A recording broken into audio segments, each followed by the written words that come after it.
We are moving on to phase 3 of 2023. Time flies, doesn't it? So with this programming, we're kind of keeping with a little bit more of that moderate rep range where we're then going to just narrow it down or bring it down just a little bit. So 6 reps is going to be kind of like the lower end, and we're going closer to, the top end of like 12. So it's still kind of that moderate rep range where we're thinking like kind of this hypertrophy focus where we're trying to really focus on that muscle building. But then there's a chance to go a little bit heavier with some of these movements. So this is going to be your opportunity to do that. So the first 3 exercises of each of the A, B, and C workouts, they're going to be an opportunity to test. So you're going to do a week 1 and a week 6 test if you so choose. So with this testing, we're going to do anywhere between a 6 and a 12 rep max. So with that, there's kind of some wiggle room. So if you want to go on the lower end and shoot for more of that 6 rep max, that's great. Like, go ahead, that's your opportunity. But then if you want to keep it a little bit more like a moderate to higher end range, go a little bit lighter and keep it at that 12 reps. So it's kind of leaving it up to you. So it's kind of a choose your own adventure. So I wanted to give you some freedom and some flexibility to choose kind of what you want to do.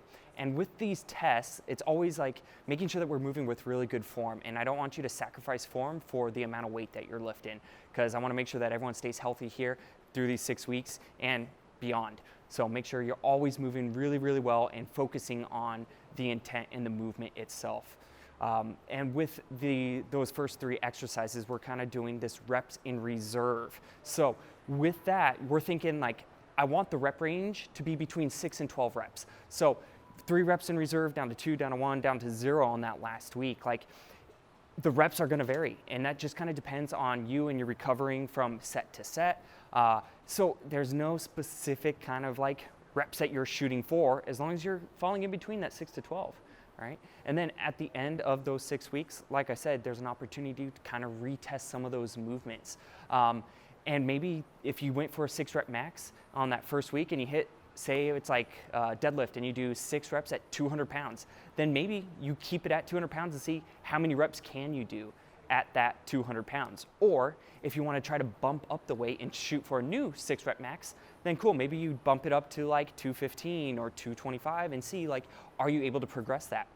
But no, sometimes like through 6 weeks, it doesn't always, like we don't always see like these big jumps and these big changes in the weight, and that's okay. Like, there's a lot of things that are going to play during these 6 weeks and even day to day that like you should be thinking about and should know that, if you're further along in your fitness journey and you've been doing this for a few years, like some of those gains that are going to happen are a little bit slower. But if you're brand new into the gym, then you might be seeing kind of this constant like improvement on each week to week and cycle to cycle.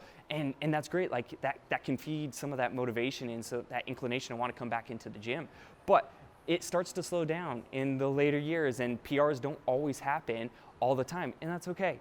So just know lots of things go into how you feel on a specific day, and we need to make sure you're always focusing on the recovery. And so things like your sleep and your hydration and your nutrition and other ways that you're managing the stressors in your life, because those are the big things that come into play when you are going for a repetition max, like anywhere between those 6 and 12 reps. So think of how you're feeling that day and then just kind of adjust according to that, all right? Some of the other exercises that we are going to start with a 0 reps in reserve. So it's kind of also another little test. So, week 1 and week 6 are going to be that 0 reps in reserve. So it kind of gives you an idea of like, okay, cool. Like maybe you can then progress and do a few more repetitions. But hopefully you guys enjoy this new phase of programming, and let's get after it.